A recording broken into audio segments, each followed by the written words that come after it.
ये प्रेम सूत्र कहता है, प्रेम वो बारिश है जिसमें बादल भी भीगता है।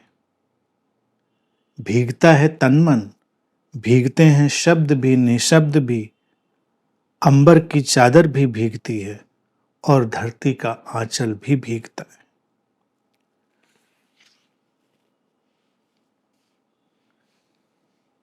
वो बारिश है जिसमें बादल भी भीगता है, भिगोने वाला भी भीग जाता है।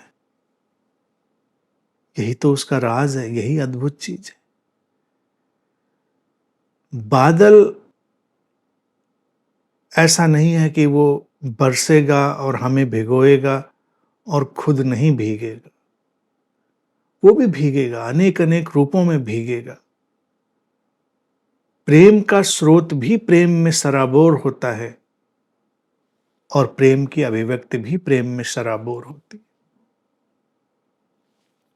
प्रेम दोनों तरफ चलती हुई यात्रा है, टू वे जर्नी।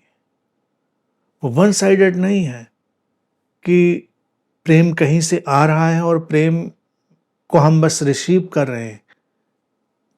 इसीलिए देखिए, भक्ति मार्ग में जो मार्ग जैसा तो भक्ति का कुछ होता नहीं, लेकिन जो भक्त हैं वो यहाँ पर जो बात कहते हैं वो सुंदर है, क्योंकि उनको लगता है कि जो परमात्मा है, जो ईश्वर है, वो उनको प्रेम करता है और उनका प्रेम भी उस तक पहुंचता है। उनके प्रेम से वो भी प्रभावित होता है, बादल भी भीगता है, स्रोत भी उसमें डूबता है।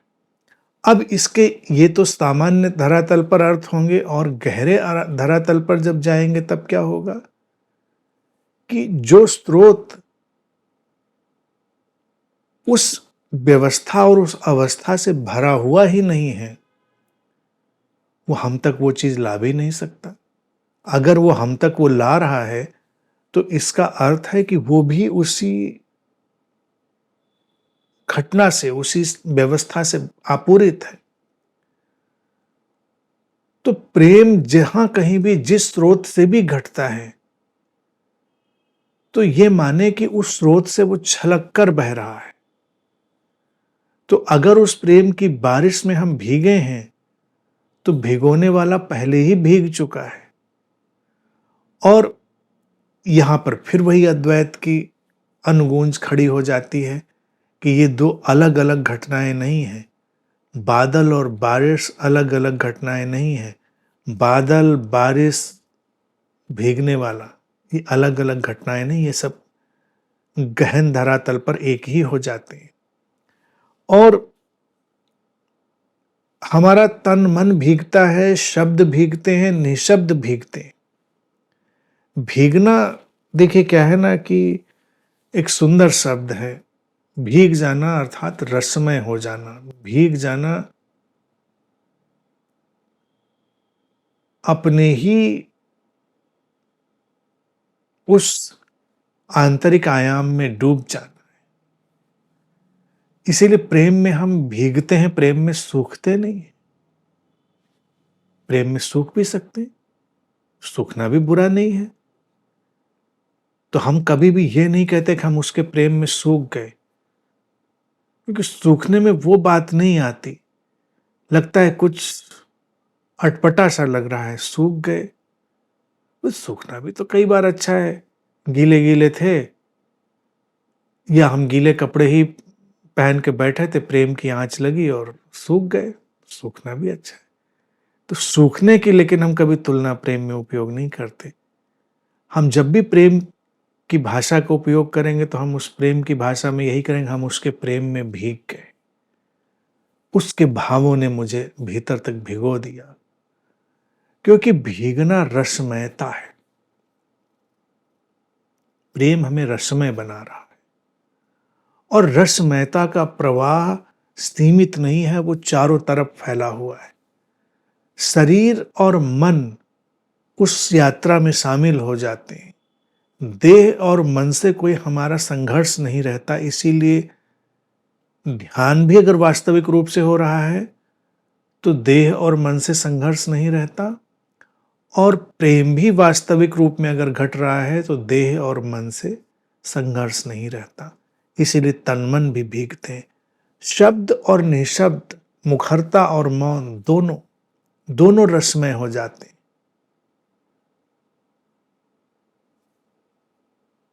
प्रेम में दोनों घटनाएं घटती हैं, और दोनों घटनाएं ही अगर युगपत ढंग से घट रही हों तो ही प्रेम की गहराई होती है। जैसे निशब्द और शब्द, मौन और मुखरता।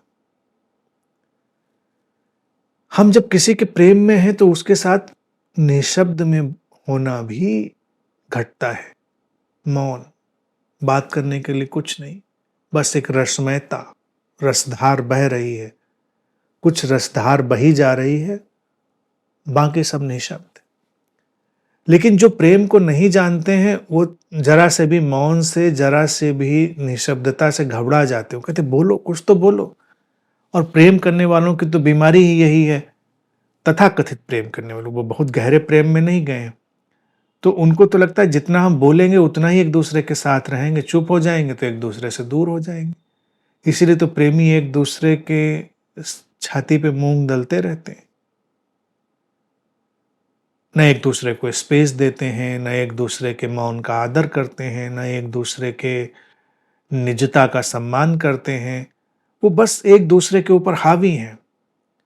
वो निशब्द और मौन को भूल ही गए हैं, क्योंकि वो रिलेट करने का एक ही ढंग जानते हैं, संबंधित होने का वो एक ही ढंग जानते हैं कि संबंधित होने का एक ही ढंग है बोलना। हम बोलते क्यों हैं किसी से? बोलकर हम संबंधित होते हैं, बोलकर हम रिलेट करते हैं उस व्यक्ति से। ना बोले तो हम असंबंधित रह जाते हैं, और जहां प्रेम नहीं है वहां असंबंधित रह भी जाते हैं। ये बात भी सच है, वो संबंधित रह जाना घटता भी है। लेकिन अगर प्रेम है तो मौन संबंधित होने के ऐसे तल खोल देता है, अकल्पनीय गहराइयों में हमें छू लेता है जिसकी हमें कल्पना ही नहीं होती। निशब्द भी इसीलिए उस प्रेम की बारिश में भीगता है, रस उसमें जा रहा है, मौन में, और फिर उस रस में डूबकर जो शब्द निकलते हैं वो भी रसमय होते हैं। शब्द भी फिर बेमानी नहीं होते हैं, बेकार के नहीं होते हैं। अभी तो लोगों की अगर बातें सुन लो, चाहे प्रेम में हो, जो लोग हैं उनकी बातें सुन लो, तो वो बातें भी कितनी व्यर्थ की होती हैं, जिनका कोई मतलब नहीं। और कहीं भी प्रेम हो, कहीं भी प्रेम हो तो हमारे शब्द भी खिले हुए रसमय होंगे, और हमारा मौन और हमारा निशब्द भी खिला हुआ और रसमय होगा। मौन भी खिलता है, निशब्द भी खिलते हैं। तो इसलिए ज्ञान की एक ऐसी अवस्था जिसको लोग शब्द में ही पकड़ पाते हैं, बड़े खाली खोखले रह जाते हैं। और प्रेम ज्ञान की एक ऐसी अवस्था तक हमें ले जाता है जहां हम निशब्द को भी पकड़ लेते हैं। शब्द कोई नहीं, कोई पूछे क्या ज्ञान है, हम खामोश रह जाएंगे, कुछ सूझेगा नहीं, क्या बताएं। लेकिन कुछ तो जाना, कुछ तो भरा हुआ होना, कुछ तो आपूरित होना हमने जाना, लेकिन कहें कैसे, कहना मुश्किल है। प्रेम की इसीलिए जो सच्ची कथाएं होती हैं वो कभी लिखी नहीं जाती। आज तक कभी कोई प्रेम की सच्ची कथा लिखी नहीं गई, क्योंकि लिखी जा नहीं सकती। वो तो निशब्द में ही लिखी जा सकती थी, और निशब्द में लिखेंगे कैसे? शब्द में लाएंगे तो वो थोड़ी आधी अधूरी रह जाएगी। हाँ, शब्द भी सुंदर और रसमय होंगे, वो एक अलग बात है, लेकिन वो दायरा मौन का, निशब्दता का बहुत व्यापक है। बुद्ध और महाकाश्यप के बीच की जो घटना घटी थी, और बड़ी सुंदर बात है कि ये घटना भी श्रावस्ती के जेतवन में ही घटी थी। कहते हैं कि जेतवन में बुद्ध एक बार बैठे थे, एक फूल लेकर, शांत, कुछ बोल नहीं रहे थे। और जो लोग उनका प्रवचन सुनने आए थे वो बेचैन हो रहे थे, कुलबुला रहे थे। एक दूसरे की तरफ देख देख कर तमाम लोग बेचैन हुए जा रहे थे कि बुद्ध कुछ बोल नहीं रहे हैं, हम प्रवचन सुनने आए, सब इतने जरूरी काम छोड़कर बैठे हैं और ये फूल लेकर बैठे हुए हैं, गजब का फूल बना रहे हैं अपने आप को। लेकिन उन्हीं शिष्यों के बीच महाकाश्यप था। वो देखता रहा फूल को, फूल के साथ झूमता रहा, डूबता रहा, रसमय होता रहा, और अचानक बुद्ध, फूल और महाकाश्यप सब एक हो गए। और तब कहते हैं कि महाकाश्यप जोर से हंस पड़ा।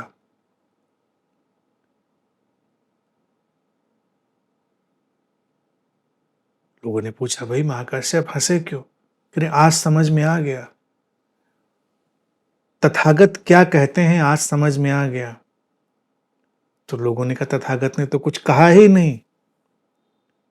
तब ये जब चर्चा बुद्ध के कानों में पड़ी तो उन्होंने महाकाश्यप को बुलाया और सबके सामने घोषणा की कि जो शब्दों में कहा जा सकता था वो मैंने सबको दे दिया, और जो शब्दों में नहीं कहा जा सकता था, जो निशब्द था, वो मैंने महाकाश्यप को दे दिया। और फिर महाकाश्यप ही स्रोत बने उस जैन परंपरा के, जिसे हम आज जैन परंपरा की तरह जानते हैं, प्रतीकों, संकेतों और कहानियों के माध्यम से, कविताओं, हाइकू के माध्यम से जो अपनी बातें कहती है। तो निशब्द तो प्रेम के धरातल पर ही होता है। अब सोचो, क्या महाकाश्यप ज्ञानी रहा होगा? नहीं, महाकाश्यप अनन्य प्रेमी रहा होगा। और उस समय जो बादल बरसा, जिसमें भीगे हुए बुद्ध बैठे थे एक बादल की तरह, उसी में महाकाश्यप भी डूबा। दोनों घटनाएं घट गई, तन मन, शब्द निशब्द सब भीग गए, और जो जाना जा सकता था वो जान लिया गया। अंबर की चादर और धरती का आंचल, ये दो हैं जो प्रतीक, ये हैं सूक्ष्मता और स्थूलता के प्रतीक। प्रेम सूक्ष्म से सूक्ष्म भी है और स्थूल से स्थूल भी है। अंबर की चादर कैसी है? शून्य गगन में फैली हुई। धरती का आंचल कैसा है? दुलारता हुआ, सहजता हुआ, संवारता हुआ, हमारी पकड़ में आने वाला। अंबर की चादर हमारी पकड़ में आने वाली नहीं। प्रेम में हमेशा कुछ ऐसा रहेगा जो पकड़ा नहीं जा सकेगा, और प्रेम में ऐसा कुछ हमेशा रहेगा जो पकड़ा जा सकेगा। और प्रेम की जो सबसे सुंदर घड़ी होगी वो वही होगी जब नहीं पकड़े जा सकने वाला और पकड़े जा सकने वाला एक ही अनुपात में एक साथ इकट्ठे हो जाएंगे। जब हम एक साथ अंबर की चादर में भी लिपटे हों और धरती के आंचल में भी लिपटे हों, अकथ्य में भी और कथ्य में भी, अदृश्य में भी और दृश्य में भी, सूक्ष्म में भी और स्थूल में भी, जब एक साथ होना हो जाए तो प्रेम फलीभूत होता है। तो इसीलिए प्रेम अपने आप में परिपूर्ण है।